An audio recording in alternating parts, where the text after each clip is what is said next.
पेरू.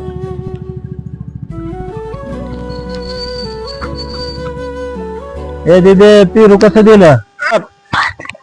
काका 5 रुपयाला पप्पा ही पोरगी तर लय महाग द्यायला लागले.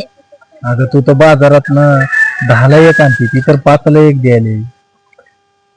हा बघ बघ. अगं 4 रुपयाला एक दे की. नाही येत आहे, मी 4 रुपयाला आणला. नाही ग, तुझ्या भावाला खायचं होतं म्हणून घ्यायला लागले. अगं तसं नाही ग, तुझ्या भावाला पेरू खायचं होतं म्हणून घ्यायला लागले. भाव आहे की? हा हा, तुझाच भाव.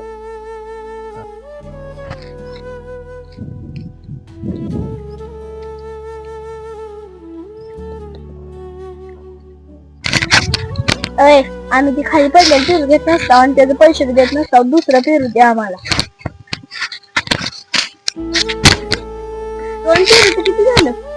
नाही ग ताई, मी माझ्या भावाला खायला दिलं. नाही ग दीदी, तसं नाही. ते 2 आणि ते 2 4 पेरू तर नाही हो काका, ती माझा भाव आहे म्हणून मला 1 रुपया सुद्धा नको. भाव नाही ग, त्यामुळं तसं नाव दे. घरच्यांचा विचार असतो ना, पैशाचा विषय नसतो.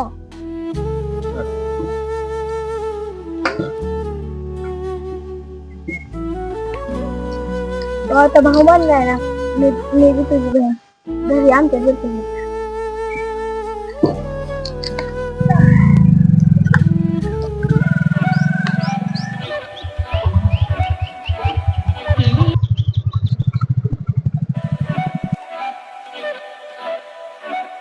एकाला कपडे द्यायला दिली एकाला.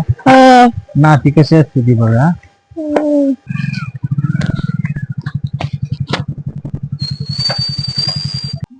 काय झालं पप्पा? 2 मिनिटं थांबा जरा.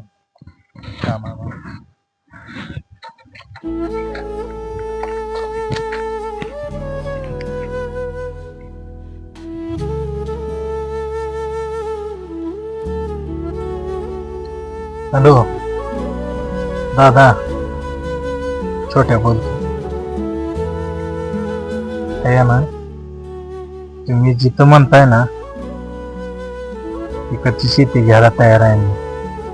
काय दादा? हा, 2 वर्ष झालं आपण बोललो नाही. तुम्ही जी म्हणताय त्या साईडची शेती घेतो मी, आणि जी कोर्टात गुन्हा दाखल केलाय ना ते सुद्धा माघारी घेतो. हा दादा.